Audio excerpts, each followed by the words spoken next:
नमस्कार साथियों, Chanakya inspire India में आप सभी लोगों का स्वागत है। साथियों, फिर से आपके लिए एक बहुत महत्वपूर्ण सूचना है।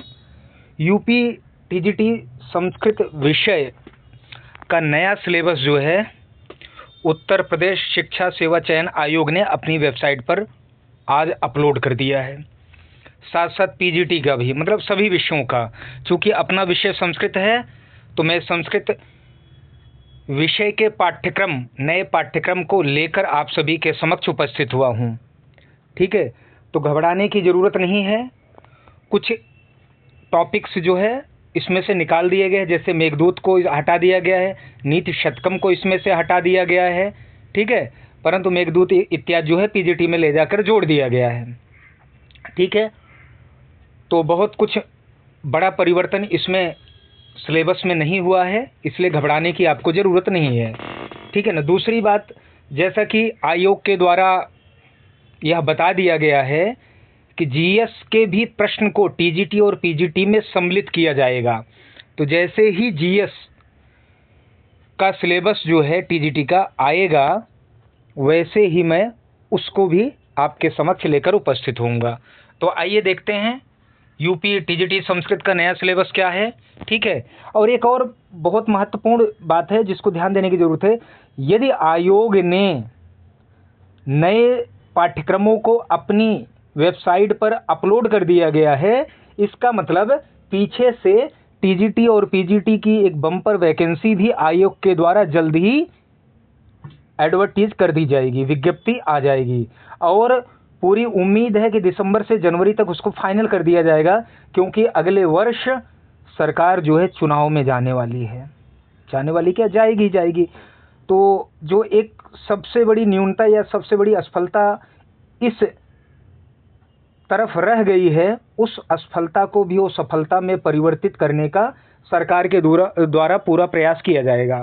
ठीक है, तो आप लोग जो है बिल्कुल भी प्रमाद मत करना, आलस्य मत करना। ठीक है, निराश नहीं होना है। जिनका भी रिजल्ट नहीं हुआ है वे सभी पूरी शिद्दत के साथ, पूरे जुनून के साथ अपनी तैयारी में लगे रहिए, क्योंकि यही समय है, सही समय है। आइए देखते हैं। ये पुस्तक है, नेट जेआरएफ की है, असिस्टेंट प्रोफेसर की है। टीजीटी पीजीटी की भी नई पुस्तक जो है सितंबर में आ जाएगी। चाणक्य इंस्पायर इंडिया पर मैं इसको जो है डिस्कस भी करूंगा। चौखंबा ओरिएंटालिया से जल्दी आने वाली नए सिलेबस पर। ये है दर्शन के प्रश्न, इसमें सारे हैं। तो ये पीजीटी के लिए बहुत ही महत्वपूर्ण है और असिस्टेंट प्रोफेसर नेट जेआरएफ के लिए। आइए देखते हैं क्या है आपके इस नए सिलेबस में क्या है। तो संस्कृत में देखेंगे तो खंड का गद्य, पद्य, नाटक एवं काव्यशास्त्र, ये आपका टाइटल है। फिर लिखा गया अधोलिखित ग्रंथों से निर्धारित अंकों के आधार पर शब्दार्थ सूक्तियां, शब्दों की व्याकरणात्मक टिप्पणी, चरित्र चित्रण तथा ग्रंथकर्ता का परिचय, यह टॉपिक है। आगे देखिए, इसमें गद्य में देखिए और गद्य में देखिए कौन कौन से हैं।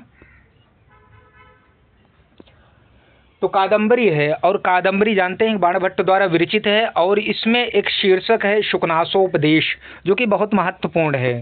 ठीक है, तो कादंबरी में सिर्फ और सिर्फ आपको शुकनासोपदेश पढ़ना है। दूसरा गद्य काव्य है जो कि उपन्यास है, वह शिवराज विजयम, अंबिका दत्त व्यास द्वारा विरचित है, और इसका प्रथम निःश्वास ही पढ़ना है। तो गद्य में कितना पढ़ना है, 2 ग्रंथ पढ़ने हैं। फिर पद्य में आइए, पद्य में 2 महाकाव्य लगे हुए हैं। एक किरातार्जुनीयम, इसका प्रथम सर्ग पढ़ना है। रघुवंशम, यह कालिदास विरचित है। किरातार्जुनम भारवी विरचित है। तो रघुवंशम का द्वितीय सर्ग पढ़ना है, दूसरा सर्ग, ध्यान दीजिएगा। किरातार्जुनीयम का प्रथम सर्ग और रघुवंशम का द्वितीय सर्ग। हितोपदेश, ये आपका कथा साहित्य है। ठीक है, हितोपदेश पूरा पढ़ना है। ओके, आइए आगे बढ़ते हैं।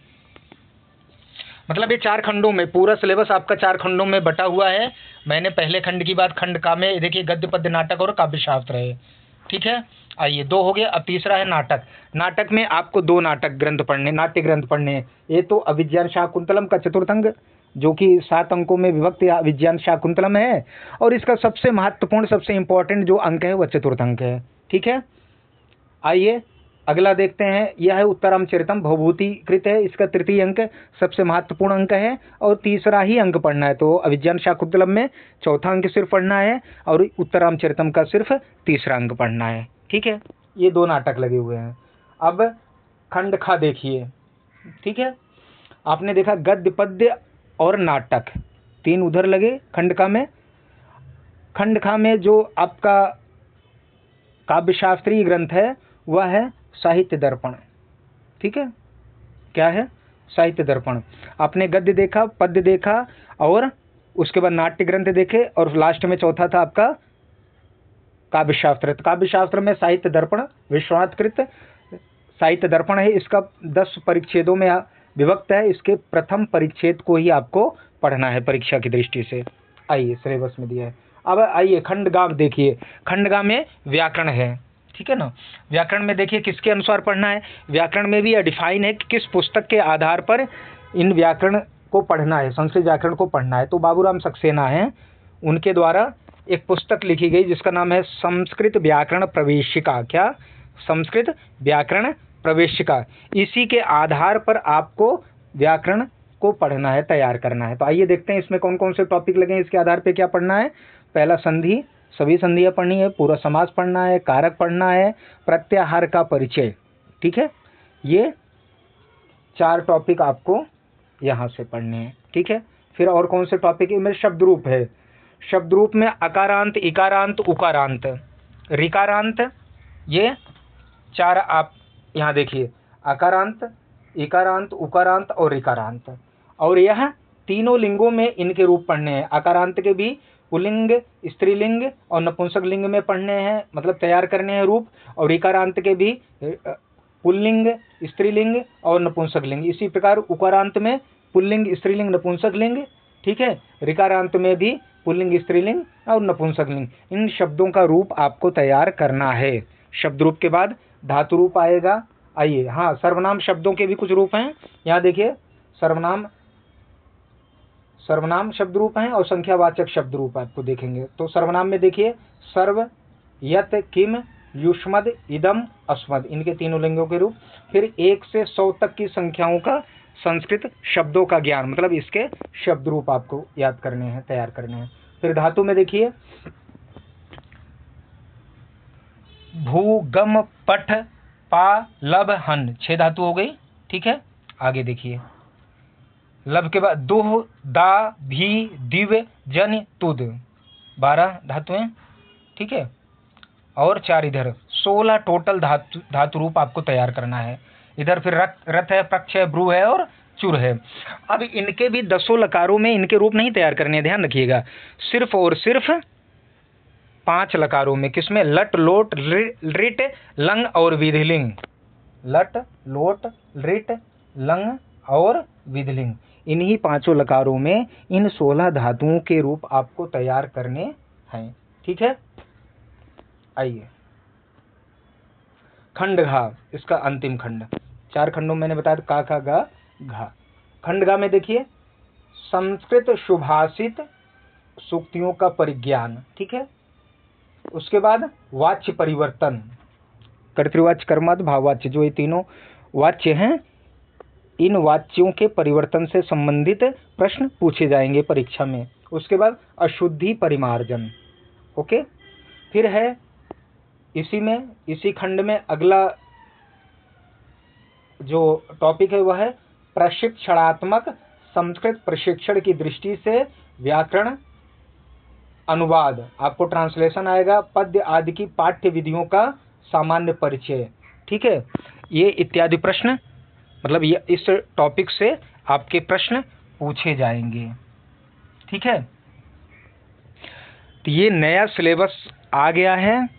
आप लोग इस सिलेबस के अनुसार तैयारी करना शुरू कर दीजिए, क्योंकि इस बार जीएस के भी प्रश्न आपकी परीक्षा में पूछे जाएंगे। तो आपको जीएस की भी तैयारी धीरे धीरे प्रारंभ कर देनी चाहिए। जैसे लूसेंट से अभी कुछ जैसे आप पॉलिटी पढ़ लीजिए, हिस्ट्री पढ़ लीजिए। कब से? जब अपना स्वतंत्रता आंदोलन से लेके भारत जब आज़ाद हुआ तब तक का ही पढ़ना पड़ता है। ठीक है ना। और उसके बाद टीचिंग एप्टीट्यूड वगैरह आप देखेंगे, और करंट अफेयर्स आप देखते रहिए, चाहे नेशनल हो इंटरनेशनल हो, उसमें भी खेल हो गया, पुरस्कार हो गया इत्यादि। और सबसे बड़ी एक महत्वपूर्ण सूचना है कि जल्द ही आपके लिए जो है कुछ बेहतरीन बैचेज जो है, चाहे वो टीजीटी हो, पीजीटी हो, नेट जेआरएफ हो, असिस्टेंट प्रोफेसर हो, ठीक है ना, और भी अन्य सभी परीक्षाओं, यूपीएससी संस्कृत ऑप्शनल, इन सभी परीक्षाओं की तैयारी जो है बहुत डेडिकेटेड, बहुत कमिटमेंट के साथ, बहुत रेगुलरिटी के साथ और बहुत अच्छी तैयारी के साथ जो है यह सारे कोर्स लॉन्च किए जाएंगे।